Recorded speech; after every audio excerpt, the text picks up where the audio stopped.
ETV shoot లో break వచ్చింది. అయితే లంచ్ ఇంటి నుండి తెచ్చుకున్నా. ఏంటంటే మా లంచ్ టమాటా పచ్చడి, ఎగ్స్ బాయిల్ చేసుకుని లోపల ఉన్న ఎల్లో తీసేసి ఓన్లీ వైట్స్ తెచ్చుకున్నాను అనమాట. ఇందులో రైస్ ముందే ఇందులో పెట్టేసుకున్నా, సరిపోతుంది నాకు.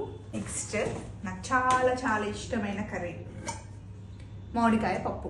పొద్దున్నే అత్తమ్మ చేసింది. ఈరోజు పిల్లలకు కూడా బాక్స్లో పెడతాను అని చెప్పేసి మా హస్బెండ్ కూడా ఆఫీస్కి ఇదే, నేను కూడా లంచ్కి ఇదే తెచ్చుకున్నాను అనమాట. సో ఇది ఈరోజు నా లంచ్ అనమాట. అండ్ ఒక్క అప్పడం ఇక్కడే తీసేసుకుంటే సరిపోతుంది. Lunch set. ఆల్రెడీ ఇప్పటికి 3 ఎపిసోడ్స్ అయిపోయాయి. ఇంకొక 2 ఎపిసోడ్స్ చేస్తే మళ్ళీ 28th 29th నాకు ఈటీవీ అభిరుచిలో షూట్ ఉందనమాట. మామూలుగా అయితే మంత్లో 2 days or 3 days చేస్తాము, కానీ సమ్మర్కి ముందు ఎక్కువ ఎపిసోడ్స్ చేసేసి మే మంత్ మొత్తం అసలు షూట్ చేయం. ఎందుకంటే కుక్కరీ కదా, చాలా వేడి వస్తుందని చెప్పేసి మాకు బ్రేక్, సంవత్సరం మొత్తంలో ఒక మంత్ బ్రేక్ అనమాట. సో నెక్స్ట్ మంత్ మాకు హాలిడేస్ అనమాట. సో ఇంతకీ మీ లంచ్ అయిందా? ఏంటి ఈరోజు మీ లంచ్? బాయ్.